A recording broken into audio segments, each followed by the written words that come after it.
Yan, good day mga boss. Ititinrukan natin ng vitamins. Kahapon, ito yung mga winalay nating inahin. Itong tatlong ito. Bali ka 5 days nito ngayon. Simula nung mawalay sa biik. Yan ay standing heat na. Oh. Nakita natin ito nag-standing heat kaninang umaga. Pero ngayong hapon pa lang natin susumpitin. Hindi agad tayo nagsusumpit pag nakita natin nag-standing. Halimbawa, nakita natin sa umaga, sa hapon pa tayo nagsusumpit. Tapos, follow up natin ito bukas ng umaga. Sabi, pag magsusumpit kayo, dapat palaging pataas. Nakatutok sa may kisame, sa bubong. Tapos iikutin nyo pa counterclockwise, pasalubong sa takbo ng orasan. Tapos pagtatanggalin nyo naman, pakabila naman. Saka pag magsusumpit kayo, siguraduhin yung wag nyong hahayaang madudumihan ito o mahahawakan nyo itong parteng dulo na ito. Para mataas ang chance na hindi magka-infection ng inyong mga inahin. Ayan, pataas lang. Tapos ikutin nyo lang, counterclockwise.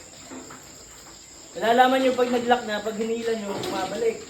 Para siyang nakabara na. Okay na, pwede na natin sumpitin. Medyo pisilin nyo lang ng kauntian para malamnan yung tubo, tapos hayaan nyo na lang higupin. Higupin nyo na lang itong similya na ito. Huwag nyong madaliin ang pagsusumpit nyo. Hayaan nyo lang itong maubos, higupin nyo na lang ito. Ito, mararamdaman nyo sa kamay nyo na hinihigop yung similya. Nayupi yung buti. Mararamdaman nyo sa kamay nyo yun. Ganito lang ang pagsusumpit na ginagawa natin. Pag nakita natin sa umaga nag-standing heat, sa hapon natin susumpitin. Tapos follow up tayo ng kinabukasan sa umaga after 12 hours.